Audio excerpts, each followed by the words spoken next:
Nuevamente, muy buenos días, estudiantes del grupo Superior y Círculo. Vamos a dar inicio a la clase y para ello quiero que visualicen, a ver, esta imagen.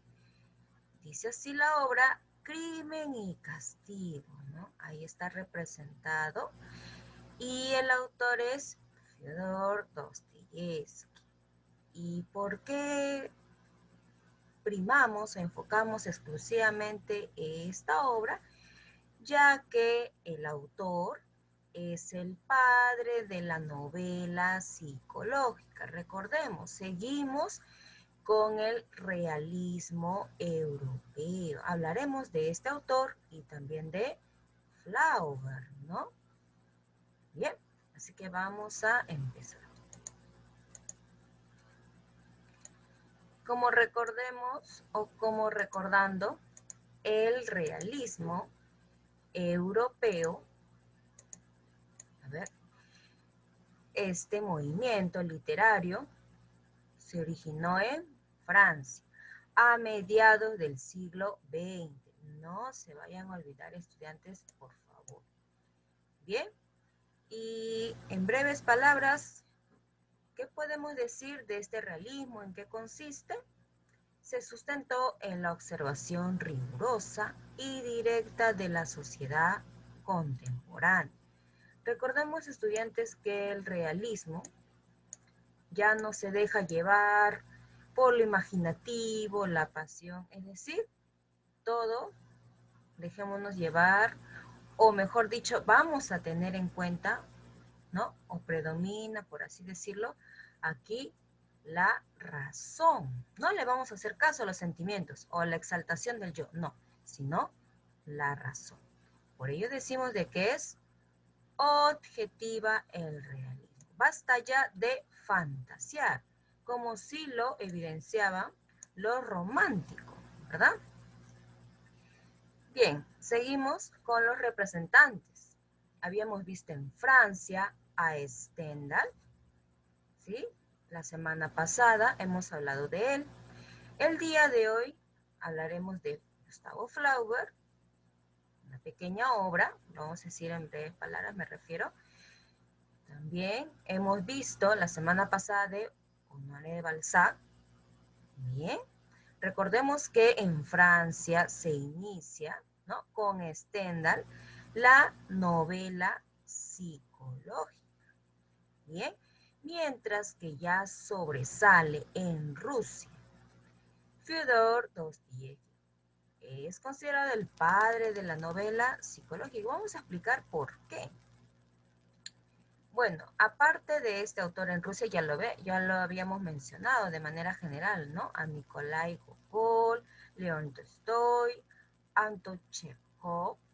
En España tenemos a Benito Pérez Galdós. Bien, ahí están sus obras. En Inglaterra, a Charles Dickens, también sus debidas obras. Bien, como les vuelvo a repetir, el iniciador en Francia, Henry Bailey, o mejor dicho, o sea, se conoce Stendhal, y al padre, ahí está, de la novela, Fyodor Dostoyevsky. Así que, entonces, empezaremos con Flaubert. ¿Qué decimos de este autor? Bueno, él nació en Rouen en 1821 y feneció en Creuset en 1880.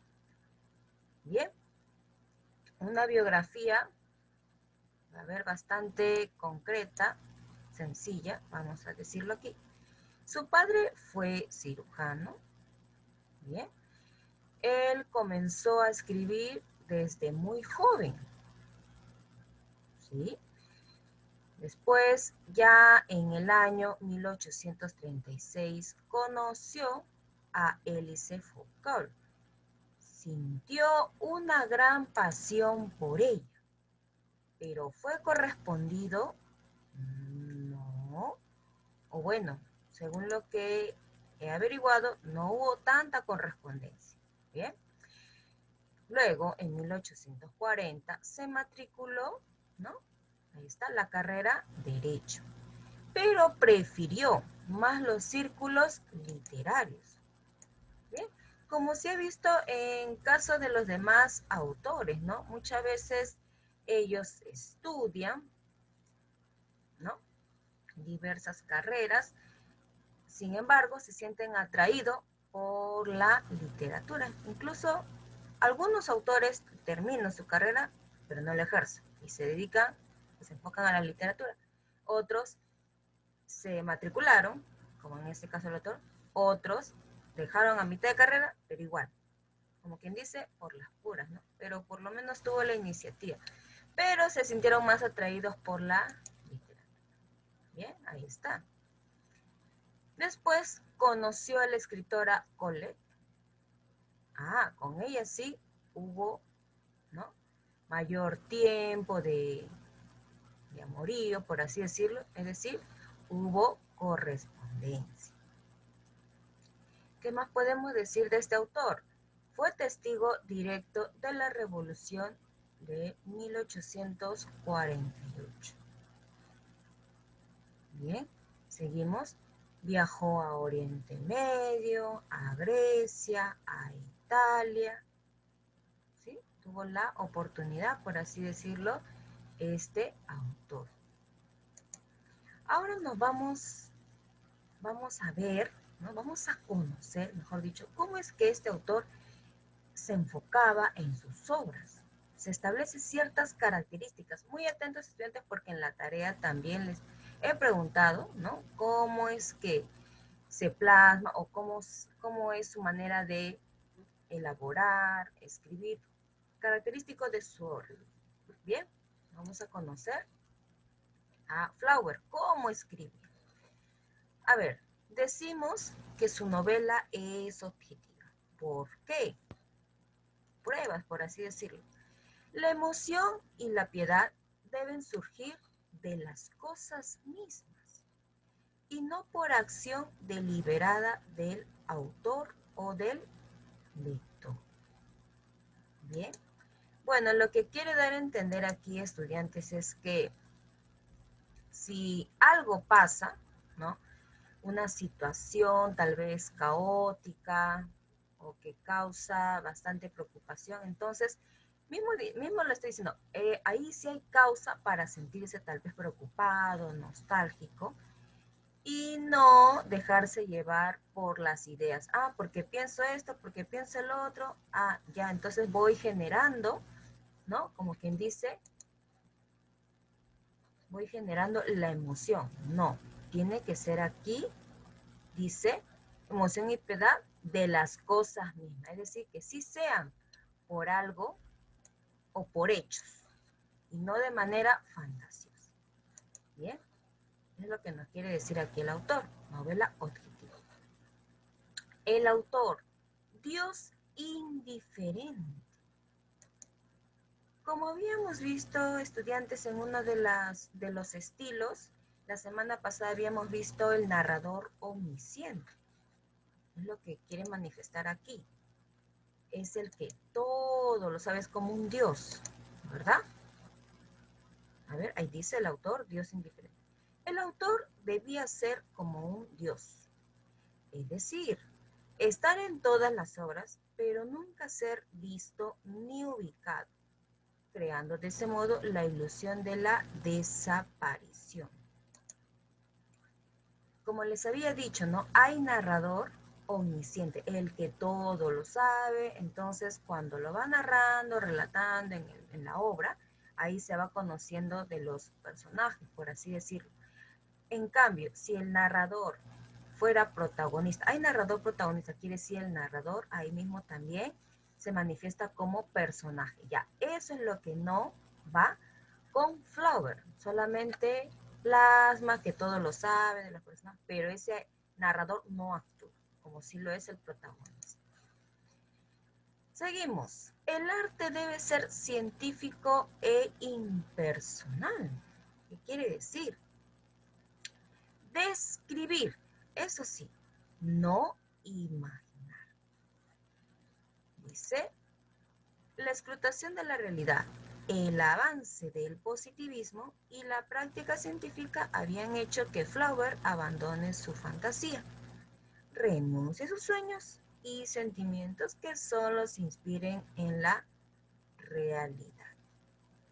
Se relaciona bastante con la primera característica, ¿no?, de la novela objetiva, es decir, las cosas tienen que ser o se tienen que contar, por así decirlo, relatar como son, y no establecerle nada de fantasías o ideales. ¿Bien? Por eso dice ahí, escrutación de la realidad. Describir y no imaginar, tal cual se presenta. ¿Bien? Tesis de la impersonalidad del relato. A ver, ¿qué quiere decir impersonalidad? A ver. Era necesario que el autor no comentara el actuar de los personajes. Se evita presentar como juez, o sea, que no sea crítico prácticamente. Plantea que el autor debe reducirse a la nada frente a sus personajes. Como les había dicho, ¿no?, en estas novelas, o bueno, en el caso de Flaubert, ¿no?, se plantea o se plasma el narrador omnisciente, ¿sí? Entonces, aquí dice, o con esta característica nos manifiesta de que no se le tiene que realizar o el narrador no puede establecer críticas de los personajes, si su manera de actuar fue, por así decirlo, estupenda o estuvo mal en cierto aspecto, o la forma como es el papel de ese personaje, tampoco, no tiene que realizar ninguna crítica. Por eso dice ahí, evitarlo como juez. Impersonalidad del relato. Bien, ahí está. Ya vamos con 4 características y vamos con la quinta. Dice, implacable perfección formal. Miren, a ver, ¿qué nos quiere decir ello? Constante búsqueda del arte perfecto, precisión y apasionamiento por el estilo. A ver, estudiantes, lo que nos quiere decir aquí es que Flaubert era muy obsesivo a la perfección formal. Por ejemplo, estudiantes, él en sus prosas era muy exquisito. Siempre tenía que estar observando si todo, por así decirlo, todo signo de puntuación está bien. Entonces, a él no le importaba demorarse, ¿eh?, con tal de que esté perfecto. Incluso él se podía demorar un día en realizar ahí o visualizar si hay algún error. Bien, entonces para él primaba, ¿no?, lo formal, o se obsesionaba bastante con que sea perfecto. Por ello podemos decir que esta es la característica principal de Flaubert. Era muy obsesivo con la perfección formal. Bien, como lo habíamos dicho, era muy exquisito en su prosa. Los signos ortográficos, de puntuación, o es que no quería que se establezca una palabra repetida. Ah, no, ya lo cambio. Quería que sea exquisito, perfecto, ¿no?, todo su prosa. Bien. Y seguimos con la última característica y dice el le mot juste, la palabra precisa. ¿Pero qué significa esto? A ver, fue un artesano que elaboraba y medía rigurosamente las frases. Buscó siempre la palabra bella y precisa que refleje lo más posible el pensamiento a expresar. Bien, entonces, lo que nos quiere dar a entender es que sus escritos también tienen que presentar belleza, ¿no?, como nos figura aquí, palabra bella y que sea precisa. Bien, entonces ya hemos visto cómo escribía Flaubert y cuál es la característica más resaltante, la perfección o mejor dicho, la obsesión por la perfección. Bien, seguimos con sus obras en novela. A ver, tenemos la educación sentimental, publicada en 1869. Madame Bovary, ahí está, en 1856, que vamos a hablar de manera, a ver, sencilla, esta obra. Salambó, ahí está, en 1862. Beauvoir y Pelchet, que apareció, dice, póstuma, es decir, fue publicada después de su muerte. ¿Qué decimos? Inacabada, ¿no? Ahí está, en 1880, ya por fin recién se dio, ¿no? La publicación. La tentación de San Antonio, ahí está su otra novela. Bueno, esto hemos precisado aquí, novelas, y aquí ya se establecen otros escritos, ¿no? Ahí está, 3 cuentos, a ver, lo plasma, Un alma de Dios, La historia de San Juan el Hospitalario y Herodías. Memorias de un loco, ahí está, su obra, a ver, autobiográfica, también fue publicada después de su muerte. Ahí está, en 1900, dice ahí. Bien. Diccionario de lugares comunes, ahí está, en 1913. Correspondencia, también otra obra póstuma, 1887 a 1893. Y nos vamos o hablaremos de la obra, ahí está, Madame Bovary. ¿Y qué nos quiere decir? Tal vez muchos de ustedes ya lo han escuchado. Bien, entonces vamos a argumentar o vamos a decir en qué consiste. A ver, tenemos aquí. Fue publicada por entregas en la Roquette de París en 1856 y luego en forma de libro, bien, en 1857. Bien, está dividida en 3 partes. ¿Y en qué consiste el tema? El adulterio. A ver, ¿qué personajes cometen o comete el adulterio? Vamos a ver. A ver, todo consiste, ¿no? Que Edma es hija de un granjero, ¿no? Ella fue educada en un convento, dice, tiene que soportar la vida campesina hasta que se case con el viudo Carlos Bovary. ¿Ya? Entonces ya sabemos, se va a casar con Carlos Bovary, que es un excelente médico de provincia, pero poco distinguido y sin fortuna. Miren, estamos diciendo o estamos detallando sobre este señor. Cansados ya de Toste, pasan a vivir a Yonville. Wow, qué tal lugares, ¿no?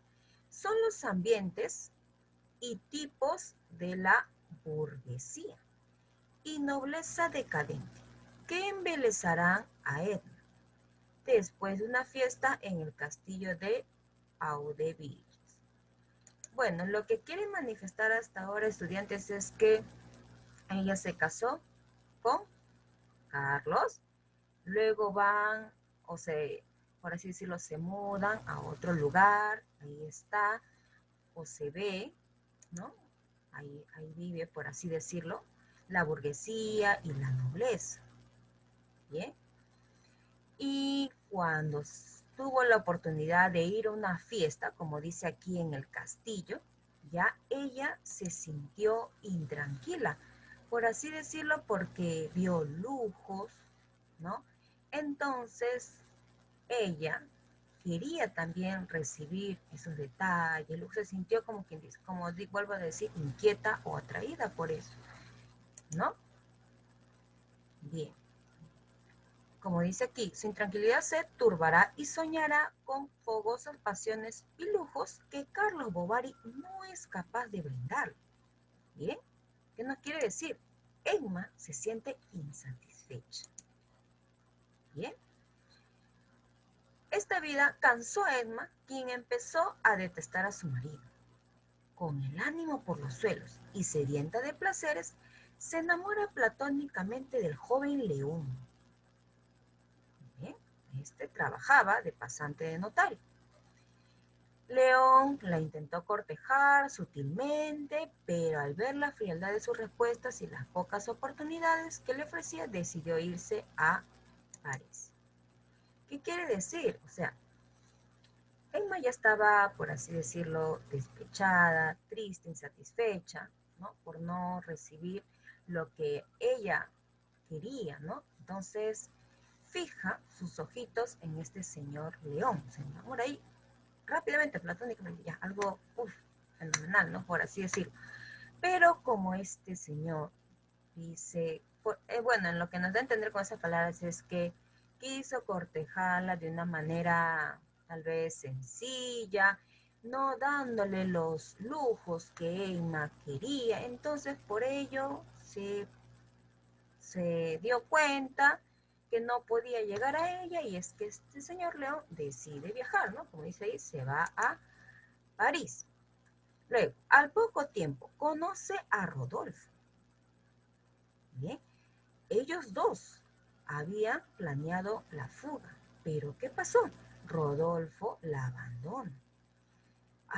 Emma entonces se sentía totalmente mal, ¿no? Ahí está. Enfermará gravemente y estará al borde de la locura. Carlos no entenderá que su esposo, Carlos Bovary, no entenderá nada y tendrá que soportar la infidelidad de su esposa con León.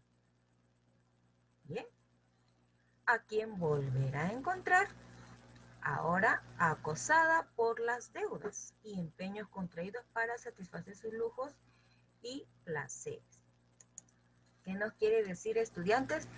De que la señora Emma, ¿no?, se había endeudado por darse sus gustos, es decir, sus lujos, y como está casada con Carlos Bovary, entonces ella ya está enferma, loquita, por así decirlo. ¿Y quién carga con todo ello?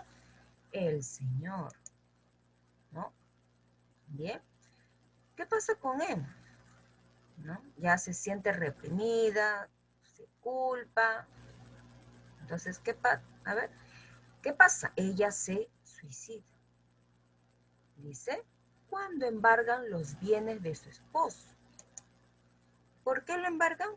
Justamente porque Emma se había endeudado. Entonces, como una manera de paga, recurren a el embargo de la casa. Avergonzada y desesperada, ingiere arsénico y después de una larga agonía, muere. Carlos se enterará de su infidelidad mucho después y seguirá siendo esclavo de sus recuerdos. Porque aquí habíamos dicho que él no sabía todavía de la infidelidad. Exclusivamente con quién, ¿no? Solamente sospechaba. Bien. Bueno, entonces ya hemos leído el pequeño argumento de Madame Bovary, ¿no? Hemos visto el tema a tratar es el adulterio. Ella estando casada, fija sus ojos en León, luego en Rodolfo y de la desesperación o la locura ya se suicida. Bien, entonces en breves palabras ya hemos hablado de esta obra. Bien, nos vamos ahora con Fyodor Dostoyevsky. A ver, ¿qué podemos decir de este autor? Él nació en Moscú en el año 1821 y feneció ahí mismo, en el mismo lugar me refiero, en 1881. Bien, a ver, la vida de Fyodor Dostoyevsky ha sido muy dura. Bien, lo que les puedo decir de manera general. Su madre era tierna, buena, mientras que su padre, todo lo contrario, era severo, era muy rígido, tanto fue que hasta sus siervos, por así decirlo, decidieron matarlo, porque lo consideraban como la bestia, el papá, ¿no?, de este señor, de Fyodor Dostoyevsky. Como dice aquí, su padre fue tirano y alcohólico. Esto le proporcionó la primera visión del mal. Entonces ya sabemos, estudiantes, que con lo que pasó con su padre, este autor, ¿no?, vio el aspecto negativo, por así decirlo, o es que bastante le afectó la situación de su padre, es lo que quiero decir. Bien. Bueno, entonces, a pesar de estos obstáculos o de estos problemas con su padre, él se sentía presionado, ¿no? Por así decirlo, agobiado por el rigor científico, es decir, tenía que sobresalir sea como sea. Y la disciplina, a ver, agobiado por lo científico y la disciplina, concluye sus estudios de ingeniería. ¿Y qué pasó? Profesión que nunca ejerció, ¿no? Casi parecido como lo que habíamos visto de Flower. Se matriculó en Derecho y al final se sintió atraído por los círculos literarios. Bien, este autor también, ¿no? Dice ahí, concluye sus estudios, pero nunca lo ejerció. Luego, en 1840, dice, sus relaciones políticas abarcaron en el campo izquierdista. ¿Qué quiere decir, estudiantes? De que él tenía los pensamientos del liberalismo, pero solamente eran pensamientos, o mejor dicho, se enfocaba en lo teórico, más no en lo práctico, o sea, a realizar. Fue entonces que el zar, ¿no? De esos tiempos, creyó que Fidor estaba en contra o de que le iba a hacer algo a este zar y por ello fue condenado a muerte. Pero unos años antes, por así decirlo, o un tiempo antes de ya establecerle la condena, le cambiaron, ¿no? Por así decirlo, esta condena ya por 4 años en Siberia. Es decir, vas a pasar 4 años en este lugar, ya, y no vas a tener condena, ¿no? Ya, le cambiaron, por así decirlo, la condena. Bien, como les había dicho aquí, fue condenado a muerte, pero va a ser trasladado a Siberia por 4 años. ¿Y qué va a pasar ahí? Bueno, él está destinado a duras tareas. Vive con hombres rudos, violentos, criminales, víctimas y verdugos. Bien, años después, que podemos decir, de silencio, utiliza para indagar sobre la condición humana. Bueno, estudiantes, entonces, para él, ¿no? La vida o su vida o la que le ha tocado llevar no ha sido fácil, ha sido bien, bien complicado, bien duro, ¿no? Lo que les había dicho de los 4 años de Siberia con criminales, estaba rodeada de esa gente, entonces él vio ¿no? Otra visión del mal, porque habíamos dicho que al inicio con su padre, ahora con lo de Siberia, otro caso. Bien, ¿qué podemos decir más de este autor? Pasó la miseria absoluta. Bien, ya luego, en 1866, escribe su obra Crimen y Castigo.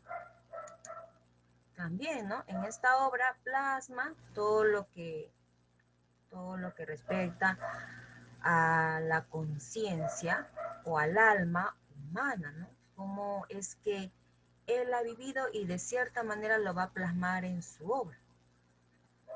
Bien, seguimos. Luego dice, para evitar ser encarcelado, viaja por toda Europa. Bueno, él evitaba ser encarcelado porque se había llenado de deudas o es que estaba endeudado. Y para evitar ello viaja por toda Europa y después de ello llega a la ruina total y después ya fenece, ¿no? Algo más que quiero recalcar de Fyodor Dostoyevsky, estudiantes, es que, a ver, tal vez aquí me adelanté, les había dicho de que él fue condenado a muerte, ¿sí? Pero le cambiaron ese castigo, por así decirlo, por 4 años en Siberia, ahí vivió con gente totalmente mal, ¿no? Como les había dicho, criminales, ahí estaban los verdugos, ahí estaban hombres violentos. Sí, mira, ha recibido una vida bastante dura. Luego, ¿qué pasó? Aquí me adelanté. Con la muerte de sus seres queridos, ¿quiénes? A ver, había muerto su hermano y su esposa o su mujer. Bien, entonces eso fue otro golpe duro para él. ¿Y qué pasa? Comienza a volverse jugador empedernado.